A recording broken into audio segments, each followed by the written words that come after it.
ভোর মানেই স্পেশাল। ভোর মানেই সুন্দর, স্নিগ্ধ, শান্ত করা অনুভূতি। আর সাথে যদি ফুল থাকে তাহলে ভালো লাগা আরও বেড়ে যায়। আজকের সকালটা আমার কাছে অন্যরকম স্পেশাল ছিল। প্রতিটি সকাল কিন্তু প্রত্যেকটা দিনের জন্য স্পেশাল। আর সকালটা যদি সুন্দর একটা অনুভূতি দিয়ে শুরু হয়, একটা সতেজ অনুভব হয়, তখন কিন্তু সারা দিনটাই ভালো মনে হয় যে কেটে যায়।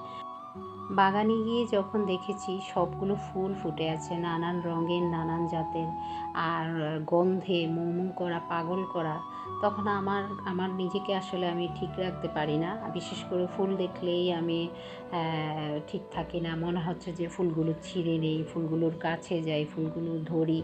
এই যে একটা ভালো লাগা, আমার আসলে এটা আমার মনে হয় না কখনো এটা শেষ হবে। তো আমি ফুলগুলো যখন একগুচ্ছ ফুল নিয়ে এসেছি, আমার ফুলগুলো দেখেন, এটা হচ্ছে মিষ্টি কালার, একদম দারুণ একটা কালার। আর মিষ্টি কালার আছে, রানী গোলাপি আছে, লাল আছে, তারপর হচ্ছে গোলাপি আছে, কয়েকটা রঙের ফুল আজকে আমি নিয়ে এসেছি। আর কলিগুলো নিয়ে এসেছি। এই কলিগুলো আমার পানিতে যখন চুবানো থাকবে 1 সপ্তাহ পর্যন্ত এগুলো ফুটবে, তারপরে হচ্ছে বড় হবে, তারপরে আবার এটা কয়েকদিন থাকবে, তারপরে হচ্ছে ঝরে পড়বে। কমপক্ষে আমার 1 সপ্তাহ 10 দিন আমার এই ফুলগুলো থাকবে। গন্ধে সারা ঘর ভরে যায়। প্রত্যেকটা ফুলের যেমন আলাদা রং, তেমনি মনে হচ্ছে আলাদা গন্ধ, আলাদা সৌন্দর্য।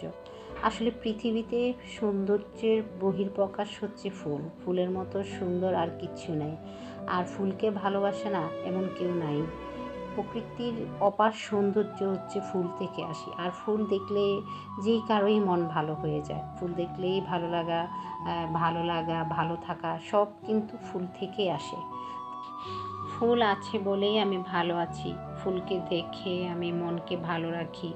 ফুল দেখেই আমি ভালো থাকার চেষ্টা করি। প্রকৃতির খুব কাছে গিয়ে আমি মনকে প্রফুল্ল করতে চেষ্টা করি।